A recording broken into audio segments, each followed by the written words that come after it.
राजसमंद।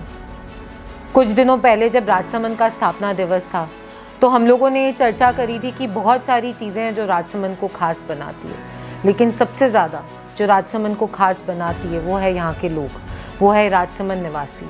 और आज ऐसे ही कुछ खास जनों के साथ हम एक कार्यक्रम की शुरुआत कर रहे हैं ताकि ये सब जने मिलकर राजसमंद को और पूरे राजस्थान को इंस्पायर कर सकें कि कैसे राजसमंद की धरती और राजसमंद की भूमि को ये सब जने मिलकर स्पेशल बनाते हैं। इनका परिचय मैं आपको सबसे पहले देना चाहूँगी। मेरे इस तरफ बैठी हैं राजकुमारी जी।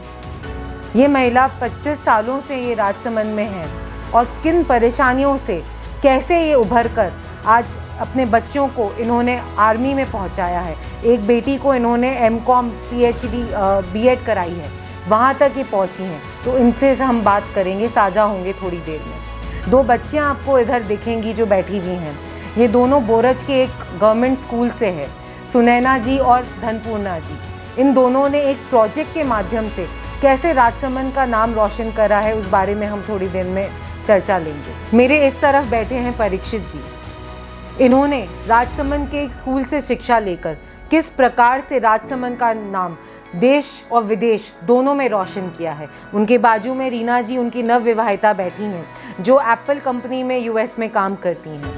उनके बाजू में ये 2 चेहरे जो मुझे लगता है कि इनको पहचान की ज़्यादा ज़रूरत नहीं है क्योंकि राजसमंद में हर जगह ये लोग दिखते रहते हैं।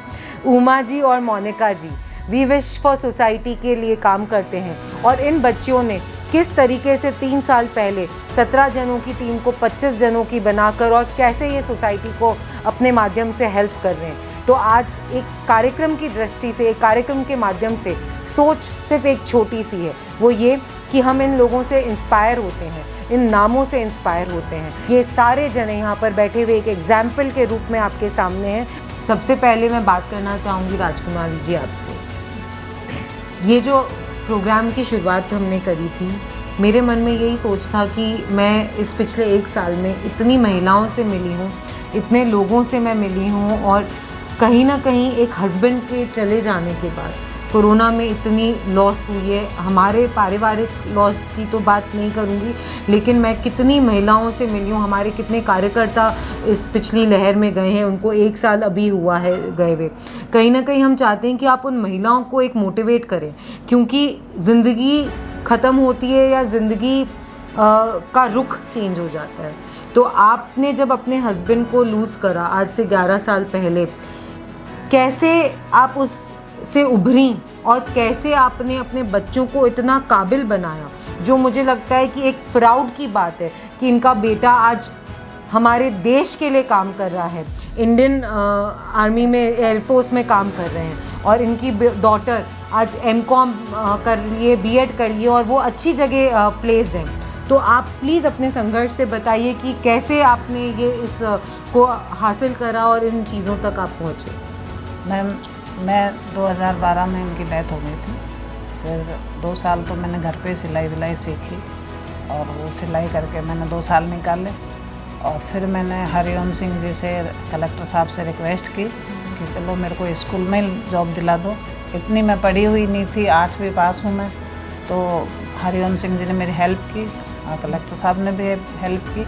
उसके माध्यम से मैं जेके स्कूल में पियोन की जॉब की। 160 रुपये में मैंने जॉब किया। फिर मैं घर पे आती थी, बच्चों को खाना खिलाती, बच्चों का टिफ़िन पैक करती सुबह, और फिर दिन में मैं सिलाई करती। 2 बजे के बाद रात को 2 बजे तक मैं सिलाई करती थी।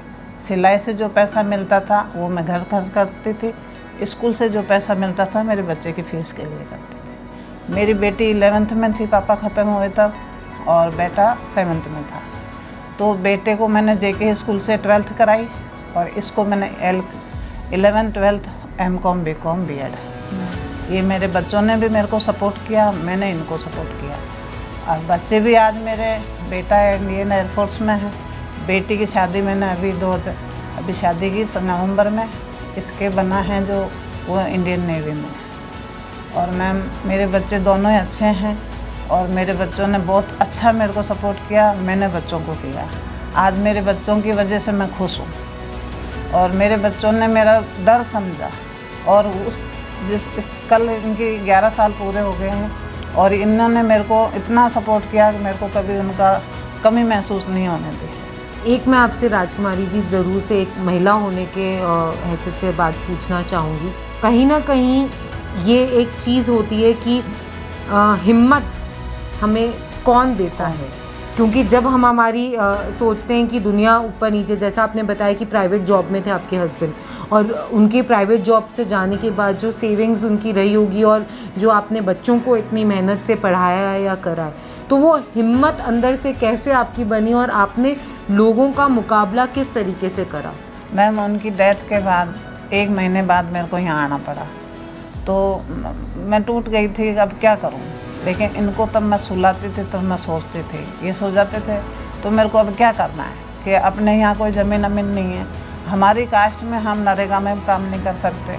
तो फिर मैंने सोचा चलो सिलाई से ही करते हैं। तो मेरा दिल सिलाई में मैंने बिजी कर लिया अपना दिन कि मेरे को सिलाई करनी है। अभी उससे आगे मैं 8th पास थी तो मैं कोई जॉब नहीं कर सकती, तो फिर मैंने सिलाई से किया। फिर मैंने बाहर जाना शुरू किया। 1 साल हमारे नहीं जाते हैं बाहर, तो हम 1 साल के बाद मैंने कलेक्टर साहब से रिक्वेस्ट की और मैंने हिम्मत जुटाई, वहाँ गए, हमारा हुआ और फिर मैं बिजी हो गई। मैंने दुनियादारी की तरफ देखा नहीं कि मेरी कौन क्या बोलेगा, कौन क्या कहेगा। मेरे को जो मेरे को करना था वो मैंने किया, कि जो मेरी ज़िंदगी तो हो चुकी ख़त्म, लेकिन बच्चों की ज़िंदगी तो बनाना ज़रूरी है ना। तो फिर चलता रहा, 7 साल निकल गए, बच्चा सक्षम होगा, थोड़ी मेहनत आई कि चलो बच्चा हो गया मेरा सक्षम। अभी उस बेटे ने मेरी बेटी की शादी की है। आज मेरे बेटे ने मतलब मेरे को जो मैंने पूंजी इकट्ठी की और मेरे बेटे ने सपोर्ट किया और ऐसे करके मैंने इसकी शादी कर दी। आपको एक बात बोलूँगी राजकुमारी जी, कि एक बर्ड होती है फीनिक्स, जिसका महत्व ये होता है कि it rises from the ashes. जब सब कुछ ख़त्म हो जाता है तो वो कैसे उभरती है उन एशेज़ में से। आप हमारे लिए उस तरीके का इंस्पिरेशन है कि आपने अपनी जीवन को, लोग चाहते तो ये मान के चलते थे, आज की दुनिया में बहुत इजी होता है किसी को भी ब्लेम करना, लेकिन बहुत डिफ़िकल्ट होता है वो पहला कदम लेना। और आपने जब वो पहला कदम लिया और ये हिम्मत करी, तो डेफिनेटली हमारी पूरे राजसमंद विधानसभा ही नहीं बोलूँगी मैं, पूरे क्षेत्र के लिए आप एक प्रेरणा स्रोत रहे हैं कि किस तरीके से डिफ़िकल्टीज़ लाइफ में कभी भी आ सकती है। किसी ने ये सोचा नहीं कि भगवान कब हमारे ऊपर क्या डाल दे, लेकिन निकल सकते हैं, उभर सकते हैं अगर हम सच्चे मन से कोई भी काम करें। बहुत बहुत धन्यवाद है। आप इंस्पिरेशन हमें सिर्फ माँ नहीं देती, इंस्पिरेशन हमें बच्चे भी देते हैं और हर दिन हमें कुछ ना कुछ नया सिखाते रहते हैं। मेरा 7 ईयर ओल्ड हमेशा मुझे हर दिन एक ना एक नई चीज़ ज़रूर सिखाएगा कि आज ये ऐसे बिहेव करना चाहिए या आज ये काम करना चाहिए। वैसे ही हमारी ये दोनों बच्चियाँ बोरज स्कूल से, जिन्होंने अपना एक प्रोजेक्ट बनाकर, ये 2 प्रोजेक्ट्स आपको दिख रहे होंगे सामने, ये दोनों प्रोजेक्ट्स बनाकर स्टेट लेवल पर इन्होंने अवार्ड जीता है और अपने ख्याति प्राप्त करी है। सुनैना जी और धनपूर्णा जी, आप 11th में हैं अभी और आप 10th में आई हैं, और इन दोनों ने ये जो प्रोजेक्ट है, सबसे पहले तो हम जानेंगे कि ये ट्रैफ़िक के बारे में और ट्रैफ़िक को सही करने के लिए जो प्रोजेक्ट्स आपने बनाए हैं वो क्या है। सुनैना जी पहले आप बताएं। मेरे इस प्रोजेक्ट का नाम स्मार्ट ड्राइविंग है। जब हम रात के समय ड्राइविंग करते हैं तो ड्राइविंग कर रहे व्यक्ति को बहुत सारी असुविधा का सामना करना पड़ता है, उससे बहुत सारी समस्या आती है और है ना, दुर्घटना भी बहुत सारी हो सकती है। इसलिए मैंने इन दुर्घटनाओं से बचने के लिए इस प्रोजेक्ट को बनाया। इस प्रोजेक्ट में मैंने मेन हेडलाइट, डिपर तथा सेंसर का प्रयोग किया है। ये सेंसर जब भी इस पर रात के समय तेज़ प्रकाश पड़ता है तो ये सेंसर हमें एक सिग्नल देता है, जिससे मेन हेडलाइट बंद होकर डिपर लाइट में परिवर्तित हो जाते हैं। जब एक गाड़ी की हेडलाइट दूसरी गाड़ी की हेडलाइट पर पड़ती है तो यह मेन हेडलाइट बंद होकर डिपर लाइट में परिवर्तित हो जाती है, जिससे हम अनेक दुर्घटनाओं से बच सकते हैं। आपका ये प्रोजेक्ट तो बहुत ही अच्छा प्रोजेक्ट है। मैं आपसे एक चीज़ ज़रूर से शेयर करना चाहूँगी। सबसे पहले तो जो ये आपने प्रोजेक्ट बनाया है, आप खुद ड्राइव करते हो?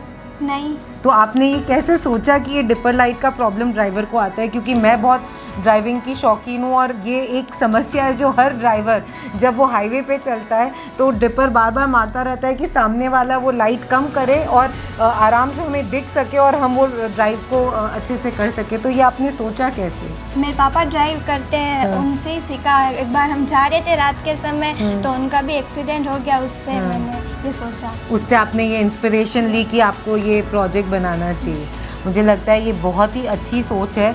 और आपने ये प्रोजेक्ट जब बनाया तो आपके स्कूल में, और आपको जब आप स्टेट में भी गए तो आपको कैसा एक्सपीरियंस हुआ जब आपने इतना अच्छा प्रोजेक्ट बनाकर आपको अप्रिशिएशन मिला पूरी सब जगह से? बहुत अच्छा। बहुत अच्छा। गांव वालों ने क्या बोला कि करेंगे ऐसा? हाँ, उन्होंने भी साथ दिया हमारा। पूरा साथ दिया। बहुत ही अच्छी बात है। मैं डेफिनेटली आपको ये बोलना चाहूँगी कि मैं स्ट्रांगली रिकमेंड करूँगी जहाँ भी मैं कर सकती हूँ। कंपनी का मैटर है क्योंकि सेंसर लगाना और सेंसर को वो इन्वॉल्व करना टेक्नोलॉजी को। हमारे साथ साइंटिस्ट भी बैठे हैं, वो परीक्षित जी ज़्यादा अच्छे से बता सकेंगे कि कैसे इसको कर सकते हैं। तो ये एक बहुत अच्छा जो आपने सजेशन दिया है इस प्रोजेक्ट के माध्यम से, बहुत ही अच्छी सोच है आपकी, और मैं आपको बहुत बधाई देना चाहूँगी। Thank you. आपसे अब बात करेंगे धनपूर्णा जी, आपका क्या प्रोजेक्ट है और क्या ये इसके बारे में? मेरे इस प्रोजेक्ट का नाम स्मार्ट ट्रैफिक लाइट है। मेरे इस प्रोजेक्ट में ट्रैफिक सिग्नल की लाइट समय पर आधारित ना होकर वजन पर आधारित है। जिस सड़क पर ज़्यादा वजन होता है उस सड़क पर जिस सड़क पर वाहनों की संख्या अधिक होती है वहाँ की सड़क उस साइड का ट्रैफिक लाइट जलकर वहाँ की सड़क की सारी वाहन निकल जाते हैं। मैंने इस प्रोजेक्ट में लोड सेंसर का प्रयोग किया है। जिस सड़क पर ज़्यादा लोड होता है वहाँ पर उस सड़क का ट्रैफिक पहले निकल जाता है। मेरे इस प्रोजेक्ट में MDF कार्डबोर्ड का प्रयोग किया है जिसमें रंगीन टेपों की सहायता से सड़कें बनाई है। और मैंने इस प्रोजेक्ट में 3 सेंसर का प्रयोग किया है जिससे IC से कंट्रोल करते हैं। और जिस सड़क पर ज़्यादा लोड होता है वहाँ की सड़क खाली, वहाँ का ट्रैफिक पहले निकल जाता है और सारी गाड़ियाँ निकल जाती हैं। बहुत ही अच्छा प्रोजेक्ट है आपका धनपूर्णा जी। अब आप मुझे बताओ, सबसे पहले तो आपने ये सोचा कैसे? आप किस ट्रैफिक में इतना फंसे कि उससे परेशान होकर आपने ये प्रोजेक्ट के बारे में सोचा? मैं एक बार मेरे पापा के साथ जा रहे थे, तब जिस सड़क पर ट्रैफिक था वो तो निकल नहीं पा रहा था और दूसरी तरफ का ट्रैफिक चालू था और वहाँ से गाड़ियाँ निकल पा रही थी। इसीलिए फिर मैंने सोचा। तो ये कहाँ अपने राजसमंद में ही था प्रॉब्लम कि कहीं बाहर गए थे वहाँ पर हुआ था? राजसमंद में ही ऐसा आपको प्रॉब्लम हुआ था। ये आपने बहुत ही सोच काफ़ी इनोवेटिव है आपकी, और ऐसा सोचना कि सेंसर रोड में हो जिसकी वजह से लाइट अपने आप ग्रीन हो जाए और वहाँ की ट्रैफिक पहले निकले, ये बहुत ही बढ़िया है। तो जब आपने ये प्रोजेक्ट बनाया और आपको आपके स्कूल से और आपके घर वालों ने सबने किस वे में आपकी हेल्प करी और आप इतना अच्छा प्रोजेक्ट बना पाए, उसके बारे में बताओ थोड़ा सा। मैंने ये सोचा, फिर मैंने सर को बताया। सर ने बोला कि इस प्रोजेक्ट को हम बना के फिर आगे बताएंगे। तो सब लोगों ने मिलकर मेरी हेल्प की और फिर बनाया। क्या नाम है आपके सर का? मेरे गाइड टीचर का नाम राकेश कुमार सिंह है। राकेश कुमार जी, और वो भी बोरज स्कूल में ही पढ़ाते हैं, और उन्होंने आपकी इसमें मदद करी ताकि आप, मुझे लगता है कि प्रोजेक्ट तो आपका बहुत ही इनोवेटिव और बहुत अच्छा है और आइडिया बहुत अच्छा जनरेट करा है आपने। आप दोनों जने हमारे हिसाब से, इस राजसमंद के हिसाब से, कि आइडिया होना ज़रूरी है, आप किस वे में उसको इनोवेट करते हैं वो एक दूसरी चीज़ है, और कहाँ तक पहुँचा सकते हैं वो एक तीसरी चीज़ है। और ये जो शुरुआत आपने अपनी पहल करी है, आप दोनों बच्चियाँ सिर्फ बोरज स्कूल के लिए नहीं, गाँव में कितने स्कूल हैं और कितनी बच्चियाँ, उन सब के लिए बहुत बड़ा इंस्पिरेशन है। बहुत बहुत धन्यवाद यहाँ पर हमारे साथ आकर अपना ये प्रोजेक्ट के बारे में बताने के लिए। जहाँ पर ये दोनों बच्चियाँ, इन्होंने अपना प्रोजेक्ट स्टेट पर पहुँचा है, बोरज से आई हुई। वहीं नारायण जी हैं जिन्होंने इंटरनेशनल लेवल पर अपने प्रोजेक्ट को पहुँचाया है एग्रीकल्चर की फील्ड में। और उसके अलावा भी ऐसे कितने टैलेंट हैं हमारी राजसमंद की धरती पे जो नेशनली इंटरनेशनली अपना नाम रोशन कर रहे हैं। और उसमें से एक नाम है परीक्षित जी महात्मा का, जो कि एक साइंटिस्ट हैं, और इन्होंने किस तरीके से अपनी जर्नी स्टार्ट करी।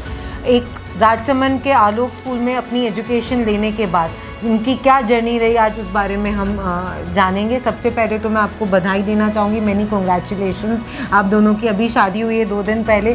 रीना जी हैं, आप भी एप्पल में काम करती हैं US में। और परीक्षित जी, आपसे हम जानना चाहेंगे कि आप आलोक स्कूल में राजसमंद में पढ़े हुए, कैसे आपने अपनी जर्नी तय करी? जी, तो 10th स्टैंडर्ड तक मैं यहाँ आलोक स्कूल में था। एंड मेरे घर में सब डॉक्टर्स हैं, पर मेरे को इंजीनियर बनने का मन था। एंड मेरे को IIT करना था, तो I was prepare to do IIT and I cleared it. तो तो उसके लिए फिर मैंने प्रिपरेशन की एंड आई वाज फॉर्चुनेट कि I got into some of the best engineering colleges in India. So I did my bachelor's in BTech from NIT Trichy. तो NIT Trichy में मैंने वहाँ भी मेहनत की and I had good academic records as well as extra curricular. पर वहाँ मैंने जर्मनी में इंटर्नशिप किया था 3 महीने. तो that was the first time I got research exposure from outside India. तो एंड उसके बाद जब placements थे तो Toshiba Japan, they recruited me directly to work in Japan. Although Japan में it's required कि आपको Japanese language आना चाहिए and their culture is very different, but they have chosen me कि हाँ he has potential. तो मैं उनके R&D division में था and मैं जिस project में था that project is called Net Power Plant. It's one of the very famous project in US and Europe right now because we make electricity using fossil fuels but with zero emissions. So it's not solar or wind energy, but it's the same. We use fuel but there is no emission. So it's one of the top 10 technologies in the world by MIT Technology Review. And उसी का startup है. I work with entrepreneurs and scientists, Forbes 30 under 30 fellows and some big CEOs who made that companies, and मेरा उन सबके साथ interaction रहा. And for that project we need to build a combustion chamber. Combustion chamber is a kind of equipment that is something like jet engine. And वो conventional जो power plant होते हैं उनसे काफ़ी different था. It was 30 times more pressure than conventional power plants and the temperature was also extreme. तो more like a rocket engine. तो it was technically very complex. And मैं fortunate था कि मैं बहुत लोगों के साथ काम किया. मेरी टीम में जापानीज़ थे, अमेरिकन्स थे, यूरोपियंस थे and we were all one team doing that project. And मेरे को उसके लिए कंपनी ने USB भेजा एंड मेरा उसमें इनोवेशन था. उस कंबशन चैम्बर को डिज़ाइन करने के लिए कुछ टेक्निकल डिफ़िकल्टीज़ थी. तो I come up with a novel idea and that patent is registered by both US and Japan. And company का अभी कॉमर्शियल प्रोडक्शन में भी उसका पेटेंट का यूज़ है. तो दैट वाज समथिंग जहाँ मेरा कंट्रीब्यूशन था बहुत. एंड उसके बाद मैं जापानीज़ लैंग्वेज में भी फ्लुएंट हूँ एंड मैं इंग्लिश तो I was connecting the world around to make that project happen and being successful in that. तो उस तरीके से मैं वहाँ इन्वॉल्व रहा सबसे. The people I work with have more than 250 to 300 patents. ऐसे लोग थे मेरे साथ. They are chief scientist and वो जापान में दे आर रियली उनका बहुत नाम है. I was fortunate to work with them. तो मैं उनसे सीखा भी बहुत कुछ क्योंकि मेरे सराउंडिंग में वही सब लोग थे. After that I decided to pursue masters. मैंने सिर्फ बैचलर्स किया था इंडिया से और मेरा वहाँ जॉब था and I was able to do some great innovations. But मुझे लगा कि मुझे और पढ़ना चाहिए and I could skill up further and could contribute more. तो मैं US गया. In US I did my masters from UCSD. It's University of California, San Diego. It's also one of the top 10 engineering colleges in the US. And बहुत famous है वो. वहाँ का research भी बहुत there are 27 Nobel laureates from one university itself. तो वहाँ मुझे बहुत अच्छा लगा पढ़ के. And now I am a data scientist and program manager in a semiconductor company on their artificial intelligence research and development. तो वहाँ भी काफ़ी काम है मेरा रिसर्च में ही और इनोवेशन में. Now I am combining more of artificial intelligence with what I learned in Japan and in the university. तो अभी मैं US में ओरेगन में हूँ, पोर्टलैंड में. And the industry is semiconductor. बहुत हमें लगता है परीक्षित जी ने एकदम इंजीनियरिंग माइंड की तरह से बोला है.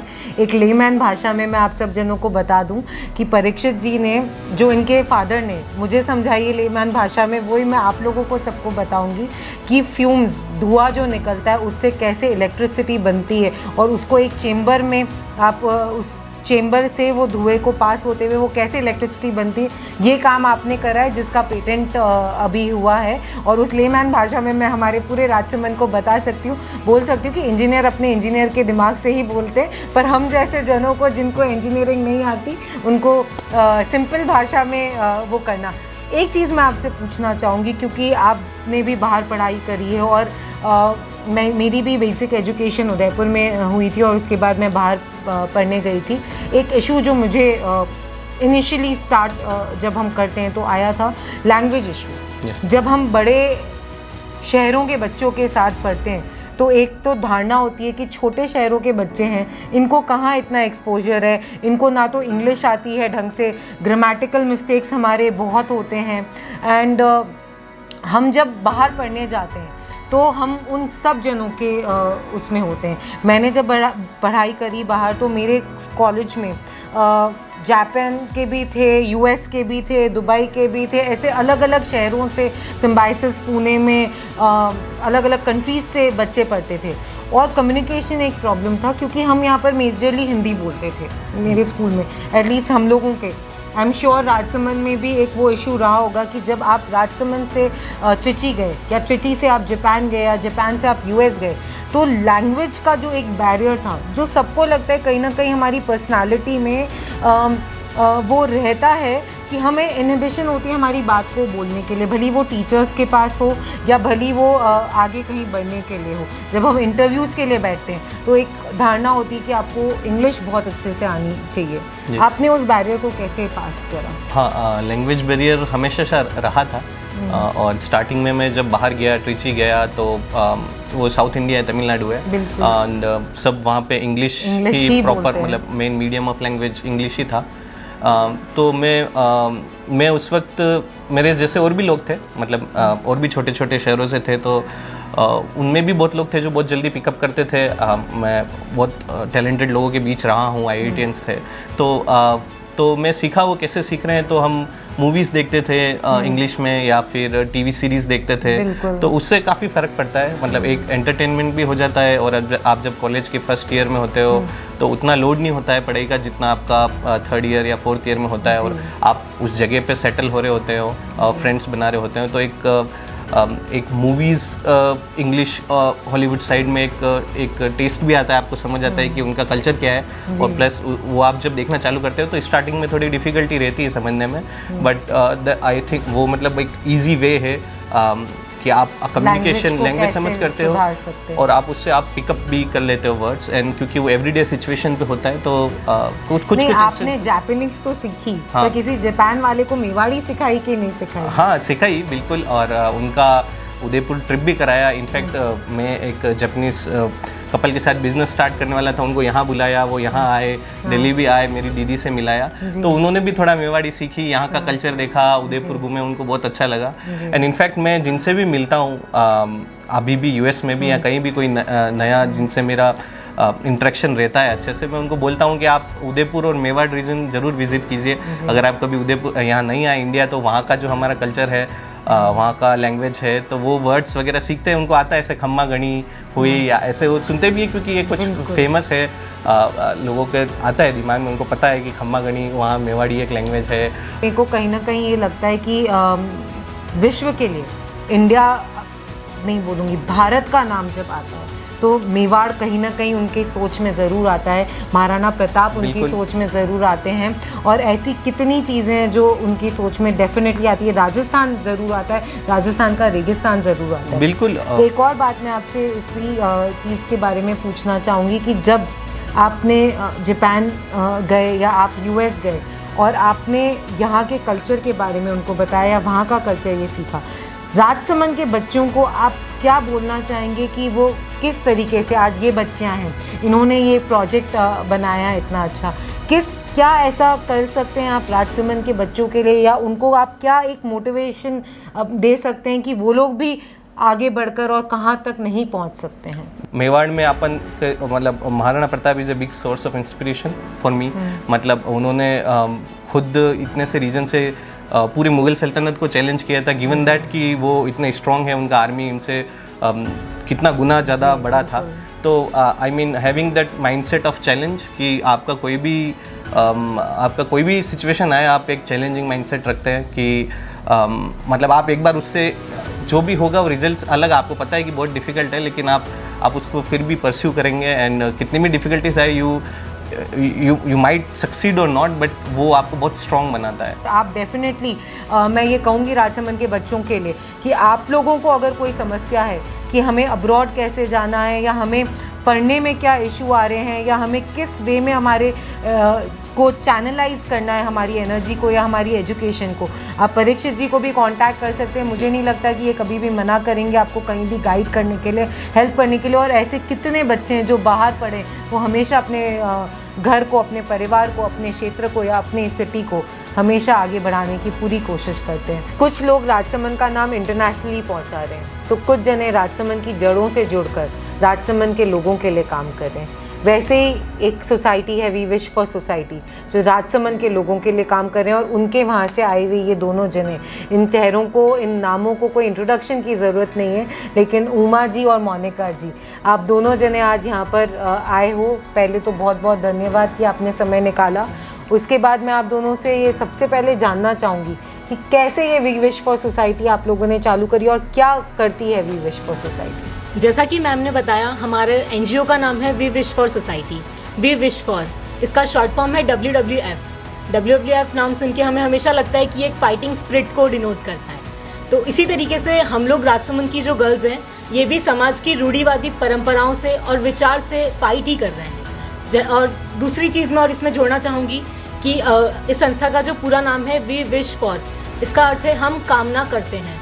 राजसमंद की जितनी भी लड़कियां जो इस संस्था से जुड़ी हुई है, उन्होंने अपनी कुछ कामनाएं हमें बताई और हम सब ने मिलकर एक छोटा सा ग्रुप बनाया और सभी की कामनाएं पूरी करते हुए हम समाज की कामनाओं को पूरा करने की कोशिश कर रहे हैं। और इसी तरीके से मैं एक चीज़ और इसमें ऐड करना चाहूँगी कि आप लोगों ने देखा होगा कि हमारे संस्था का एक येलो कलर का टी-शर्ट है।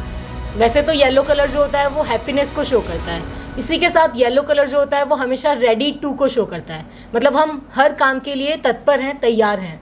तो हमारे सामने जितनी भी प्रॉब्लम्स हैं या कह सकते हैं कि जितनी भी स्ट्रगल, संघर्ष हमारे सामने आता है, हम उन्हें पूरा करने के लिए हमेशा तत्पर रहते हैं। क्या बात है, बहुत ही मोनिका जी आपने अच्छे से हमें ये बताया कि वी विश फॉर किसके लिए स्टैंड करता है। लेकिन मैं आप लोगों से एक चीज़ जानना चाहूँगी कि आपने बताया कि 17 लड़कियों ने ये चालू करा था और आज आप लोग 25 लोग हैं जो इसको मिलकर काम कर रहे हैं। और आपने एक बात मेंशन करी कि राजसमंद की रूढ़िवादी सोच को हम बदलना चाहते हैं। क्या चैलेंजेस आए और आपको ऐसा क्यों लगा कि हमें ये सोच बदलनी चाहिए, और क्या है वो सोच जिसके बारे में आप यहाँ पर बता रही हैं? नमस्ते मैम। मैम, आपका जो प्रश्न है, तो एक्चुअली आपके इस प्रश्न के उत्तर में शायद हमारी जर्नी है। हमने जब आज से 5 साल पूर्व ये कार्य शुरू किया था, तो 1 वर्ष तक हम सिर्फ एक सामान्य ग्रुप बनकर काम कर रहे थे। फिर रजिस्टर्ड एनजीओ के रूप में आकर 2018 से हम लोग काम कर रहे हैं। और दिक्कतें तो मैं ये कहूँ कि कौन सा ऐसा काम है जहाँ दिक्कत नहीं आई, शायद मैं ये कह सकती हूँ। हम जब काम करते थे तो कई तरह की दिक्कत आती थी, क्योंकि राजसमंद में एक ऐसा एनजीओ बनना या ऐसा लड़कियों का एक समूह बनना जहाँ लड़कियाँ आगे होके सिर्फ लड़कियाँ ही काम कर रही हैं। हमारे फ्रंट में सिर्फ गर्ल्स होती थी, पुरुष शक्ति न के बराबर होती थी। सपोर्टिव रूप में हमें कुछ लोग आते थे, तो एक तो अपनी फैमिली को कन्विंस करके आना कि हम लोग कुछ काम कर रहे हैं, ये हमारा सौभाग्य है कि हमारे परिवार ने भी हमें सपोर्ट किया। लेकिन जब हम समाज में कुछ परिवर्तन लाने के लिए कुछ कर रहे थे, तो हम जो अलग अलग एक्टिविटीज़ करते थे, तो हमें लोगों की समीक्षा के रूप में कई बार आलोचना भी सहनी पड़ती थी। हमें चाहे सोशल मीडिया प्लेटफॉर्म हो, वहाँ पर भी कभी कुछ कमेंट ऐसे आते थे। कई सारे लोग जो अप्रिशिएट करते थे, लेकिन कई सारे लोग इसे गलत भी मानते थे। जैसे हम लोग ने शुरुआत की थी एक वुमेन आइकॉनिक शो से हमने इसकी शुरुआत की थी। तो उसमें महिलाओं को हम एक ऐसा प्लेटफॉर्म देते थे जहाँ पर वो अपनी जो रोज़ की ज़िंदगी, अपनी गृहस्थी की जो जिम्मेदारियाँ हैं, उनको निभाते हुए वो आएँ और अपनी एक पहचान बनाने के लिए अपनी जो भी प्रतिभा है उसे भी दिखाएं। तो जब पहली बार हमने ये किया, तो महिलाओं को अपने घर से उस मंच तक लाना एक बहुत ही चुनौती भरा सफर था। मतलब महिलाएं स्वयं निर्णय अपने लिए नहीं लेना चाहती, वो स्वयं मतलब पैसा कमाती है, लेकिन उनको अपना कमाई का पैसा कहाँ खर्च करना है, ये चीज़ वो अपने मतलब परिवार उनका तय करता है। ये चीज़ें जब हमारे सामने आई तो बहुत ही हम लोग हैरान थे कि क्या ये हमारी मतलब शिक्षित समाज वाली स्थिति है। एक बार दिमाग में ये बात आई थी। और यही नहीं, एक अच्छी बात होती है मैम कि कल्चर होता है कि हम अपने बड़ों का सम्मान करते हैं और हर समय पर हम बड़ों की स्वीकृति के साथ में कार्य करते हैं। तो ये हमारे संस्कार और हमारी संस्कृति है। लेकिन इस चीज़ को जब आप बंधन बना देते हैं कि एक लड़की है तो 7 बजे बाद वो घर से बाहर नहीं जाएगी, चाहे कितनी भी इमरजेंसी है, चाहे कुछ भी हो, और जो ऐसा करती है तो उनकी छवि समाज में गलत मानी जाती है। तो इस चीज़ को भी हमें तोड़ना था कि इस बात को हमें लोगों तक हमारी ये बात पहुंचानी थी कि व्यक्ति को जब आवश्यकताएं होती तो उसे बाहर निकलना पड़ता है। तो इसी को लेकर हमने जैसे एक नाइट राइडिंग नाम से एक इवेंट किया था जो दिल्ली में हुआ था, और दिल्ली के बाद हमारा सौभाग्य कि राजसमंद में उसे पूरे भारत में दूसरी बार यहाँ हुआ था, जिसमें राजसमंद के ऐसे इलाकों में हम रात को 9 बजे बाद गाड़ी लेकर सिर्फ लड़कियां गई थी जहाँ जाना लड़कियों के लिए मतलब बहुत हैरानी वाली बात होती कि रात के समय तो बिल्कुल असुरक्षित है लड़कियाँ। तो हमें कहीं ना कहीं सोच को बदलना होगा।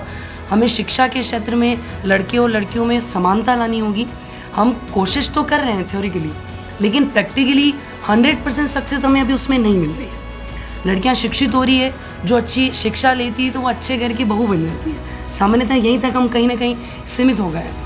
या फिर लड़कियां अच्छी शिक्षा ले लेती है तो वो बाहर कहीं जाकर अपना करियर अच्छा बना लेती है, वो एक अच्छा भी हो। लेकिन हमारे समाज के लिए, हमारे राजसमंद के लिए कौन काम करे?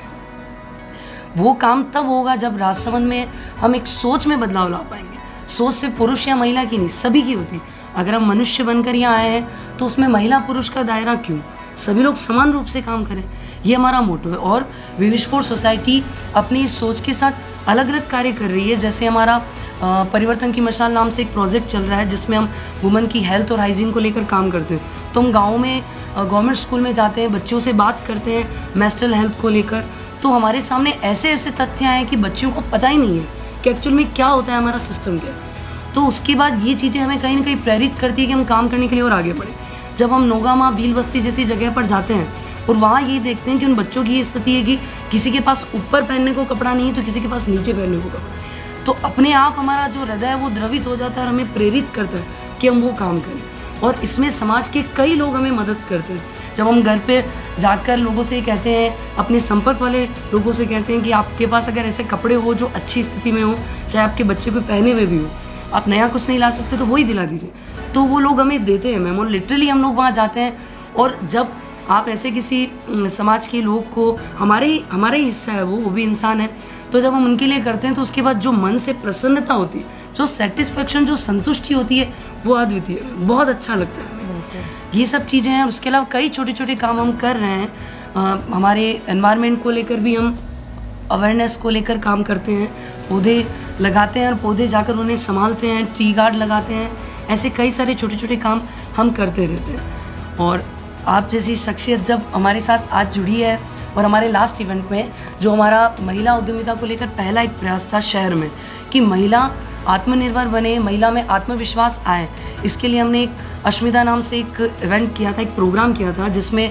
एक मेला लगाया था जहां महिलाओं ने अपनी योग्यता से जो बनाती है उसको उन्होंने प्रस्तुत किया और लोगों ने उनको सराहना दी। ये बहुत अच्छी बात थी। मैम खुद आप पधारे थे और माहवारी से माँ से माहवारी नाम से जो हमारा सेमिनार है उसका प्रमोशन भी मैम के ही हाथों से हुआ था, जिसमें समाज की जो अच्छी अच्छी महिलाएं हैं जो अलग अलग क्षेत्र का प्रतिनिधित्व कर रही है, उनके साथ हमने अपनी बात रखी।